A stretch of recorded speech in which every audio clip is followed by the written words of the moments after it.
दरवाढीविरुद्ध सामान्य नागरिकांनी व्यक्त केला रोष। ऑटो संघटनेकडूनही निषेध।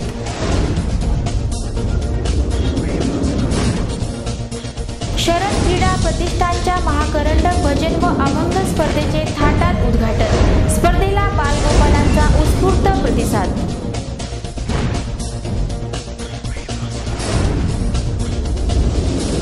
आणि शिक्षण सेवेत समायोजन करण्याच्या मागणीसाठी कुटुंबियांसह लांबतुरे यांचे आमरण उपोषण।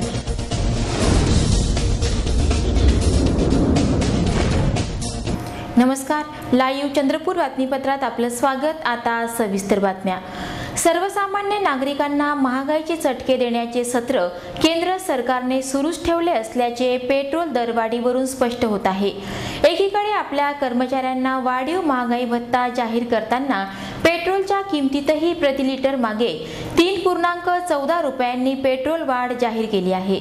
सरकारच्या या निर्णयाचा सर्वच राजकीय पक्षांनी निषेध केला असून महाराष्ट्र भाजपाने राज्य सरकारला राज्यात ही दरवाढ लागू करू नये असे आवाहन केले आहे। गुरुवारी मध्यरात्रीपासून 3 रुपयांची प्रति लिटर मागे पेट्रोल दरवाढ अंमलात आली आहे। 4 महिन्यांपूर्वी तेल कंपन्यांनी पेट्रोलच्या किमती 5 रुपयांनी दरवाढ केली। त्यानंतर पुन्हा 2 रुपयांची दरवाढ जाहीर करण्यात आली। आता डॉलरच्या तुलनेत रुपयाचे प्रचंड अवमूल्यन झाल्याचे कारण पुढे करून पेट्रोलच्या दरात वाढ करण्यात आली। महागाईमुळे सर्वसामान्यांचं कंबरडं मोडलेलं असतानाच राज्य आणि केंद्र शासनाने केलेल्या भाववाढीमुळे समाजातील सर्व स्तरातील जनतेकडून या निर्णयाच्या विरोधात रोष व्यक्त करण्यात येत आहे।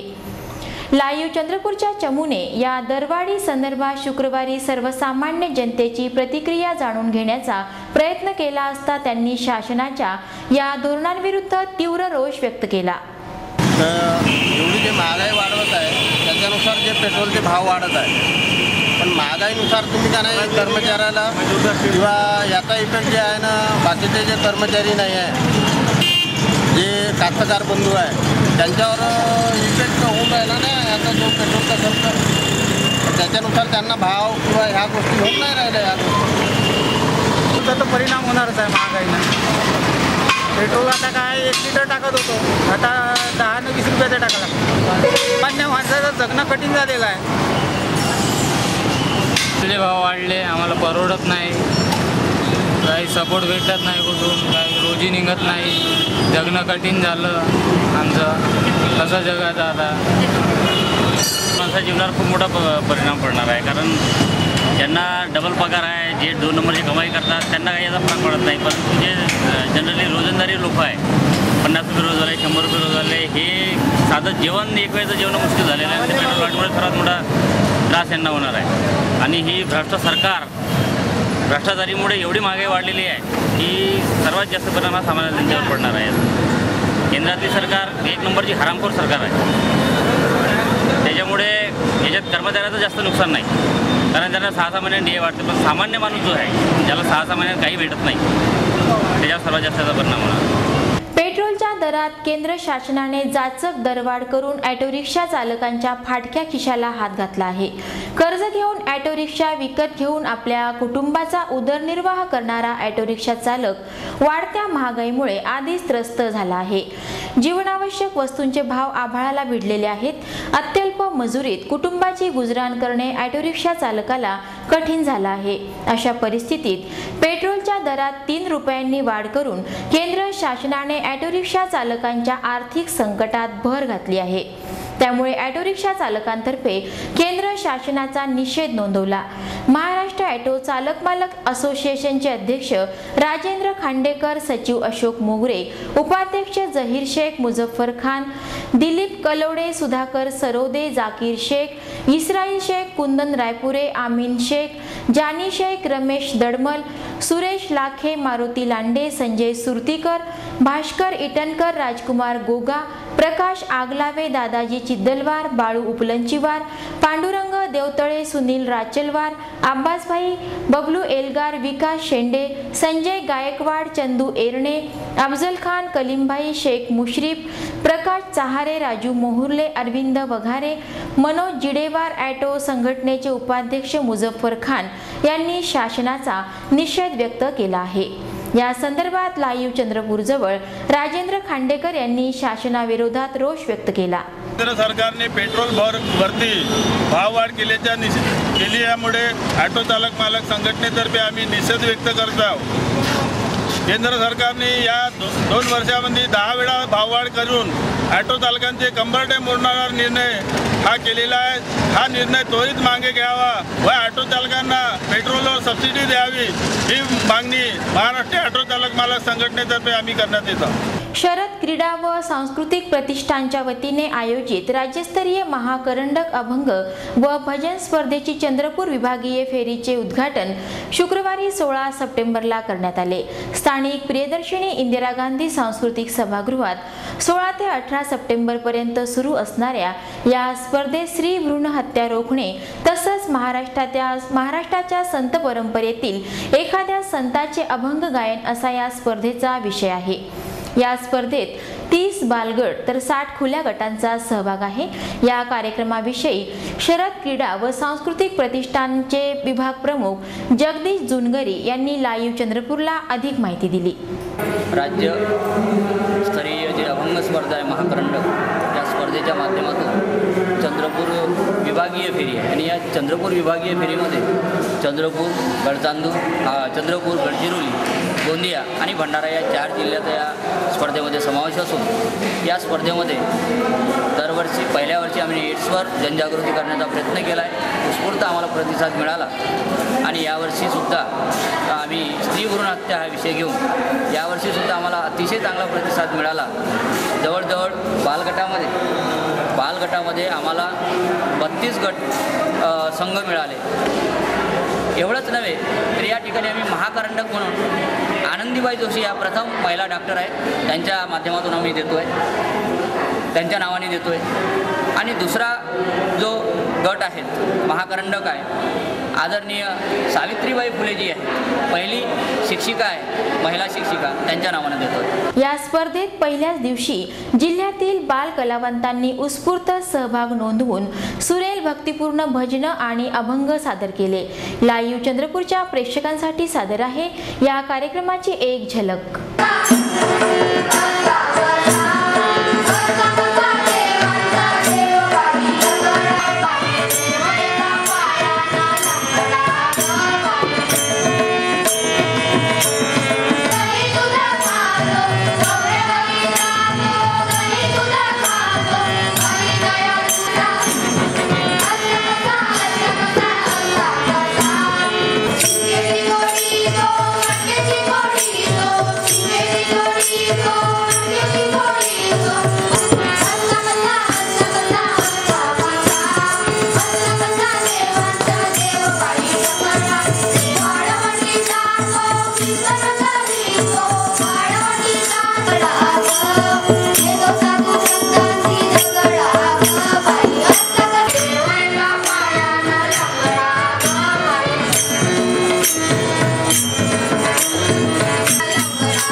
आई म्हणजे मंदिराचा उंच कळस, अंगणातील पवित्र तुळस, भजनात गुणगुणावी अशी संतवाणी, वाळवंटात प्यावं असं थंड पाणी, आरतीत वाजवावी अशी लयबद्ध ताडी आणि वेदनेनंतरची सर्वात पहिली आरोडी, अशी आई तुझी थोरवी। म्हणून म्हणते हे आई, स्त्रीभ्रूण हत्या करू नकोस, आम्हा मुलींना जन्माला घाल आणि या संसारी उमलू दे।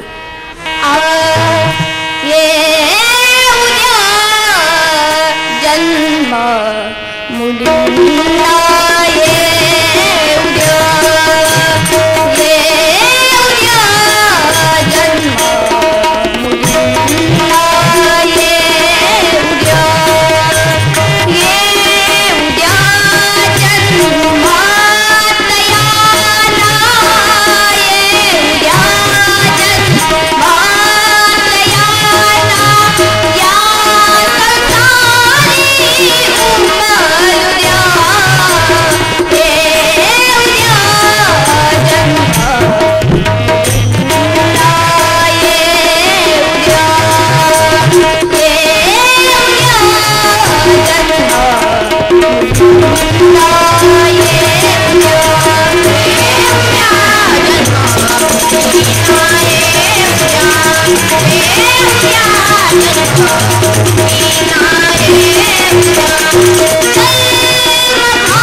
असो अथवा प्रमुख मार्ग अतिक्रमणाचा विषय हा काही नवा राहिलेला नाही। नागरिकांना रस्त्यावरून जातानाही तसंच बाजारात देखील गेले तरी अतिक्रमणामुळे वाहतूक कोंडीची समस्या उभी ठाकते। 15 दिवसांपूर्वी जिल्हा प्रशासन, नगरपालिका आणि वाहतूक शाखेतर्फे संपूर्ण शहरात अतिक्रमण हटाव मोहीम राबवण्यात आली। मात्र सध्या जे चित्र शहरात दिसत आहे त्यावरून असे स्पष्ट होते की या मोहिमेचा व्यावसायिकांवर कुठलाही परिणाम झालेला नसून या व्यापाऱ्यांना या मोहिमेची कुठलीच भीती राहिलेली नाही। ही मोहीम 8 दिवस मोठ्या तोऱ्यात राबवण्यात आली।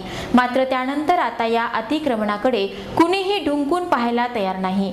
व्यावसायिकांनी पुन्हा पदपथावर आपल्या दुकानातील साहित्य उभे केले आहे। त्यामुळे पदपथावरून चालताना नागरिकांना नाहक त्रास सहन करावा लागतो आहे। तसंच गांधी चौक परिसर आणि बाजार येथेही विक्रेत्यांनी रस्त्यावर गर्दी केल्याने वाहतुकीचा प्रश्न निर्माण झाला आहे। आता या समस्येकडे किती प्रभावीपणे प्रशासन लक्ष घालणार हा प्रश्न गुलदस्त्यातच आहे। शिक्षण सेवेत समायोजन करून कर्तव्य कालावधीचा पगार मिळावा या मागणीसाठी 15 सप्टेंबर पासून जिल्हाधिकारी कार्यालयासमोर जिवती तालुक्यातील शेनगाव येथील राजीव गांधी आश्रमशाळेतील कर्मचारी गोविंद लामतुरे यांनी आपल्या कुटुंबियांसह आमरण उपोषण सुरू केलं आहे।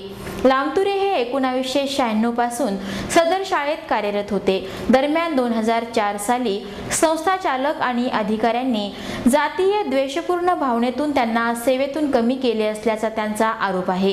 त्यानंतर 2010 साली त्यांना सेवेत परत घेतले, पुन्हा 2011 ला कमी केले आणि कर्तव्य कालावधीचा पगारही दिला नाही।